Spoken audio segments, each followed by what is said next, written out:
On the line with us, Pankaj Sharma, who is a history and government teacher in North Niles High School, Niles Township, Illinois, a member of the executive board of the North Suburban Teachers Union, and AFT, American Federation of Teachers, K-12 Policy and Programming Committee, and former president of the Niles Township Federation of Teachers. And Pankaj Sharma, welcome to the program. Thank you so much, Tom. I'm glad to be here. So what happened in the Supreme Court this morning, and where are we going with all this? Well, the arguments were made by both sides, and the Friedrichs people have a sympathetic plaintiff, a teacher who's a nice person, cares about students, but they are lying about what the reality is of being a public school teacher or being a union member. I think it's most important for people to know that no one in this country is forced to join a union, including teachers, and no one who pays a fair share agency fee has any part of that money going to political activity.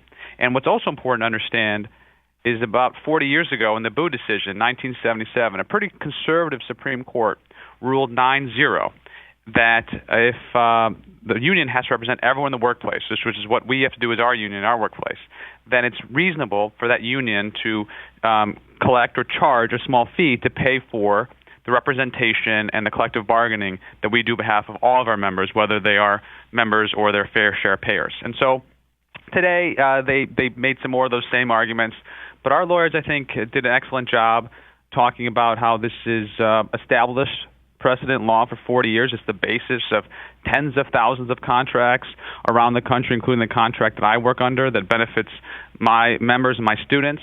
And if they overturn this precedent, it will disrupt millions of workers and contracts in tens of thousands of places across this country.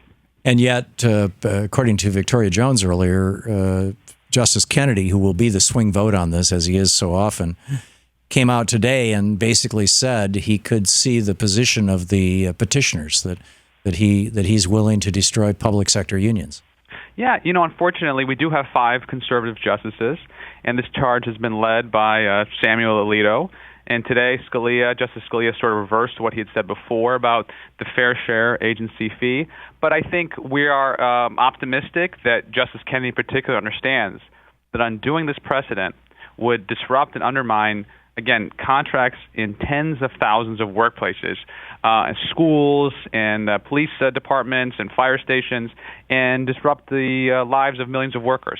And so that's what we're hoping, that Justice Kennedy will see that and see that this is such a departure from what our labor understanding has been in this country for 40 years, that doing that would just be too disruptive. So that's what we're hoping for. Right. Okay. Well, I wish you the very best. Keep us up to date on what's going on with this, would you?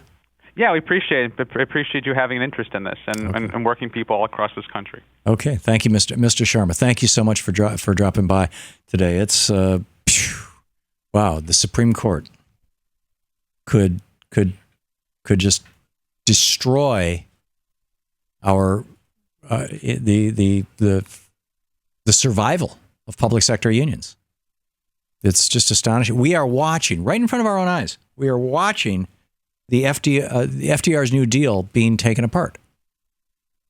They want to privatize Social Security. They want to voucherize Medicare. They want to do, it's just, we're watching the end unions. And we're down to 6-7% union membership in the United States. 2/3 of that now is public sector unions, and now the Supreme Court is going to go after them. I mean, this is really, really, really, the United States is really going in a bizarre direction. To watch more clips from our programs, hit the Watch More Videos button over here. And please be sure to hit the handy-dandy subscribe button so you'll always be up to date. Tag, you're it.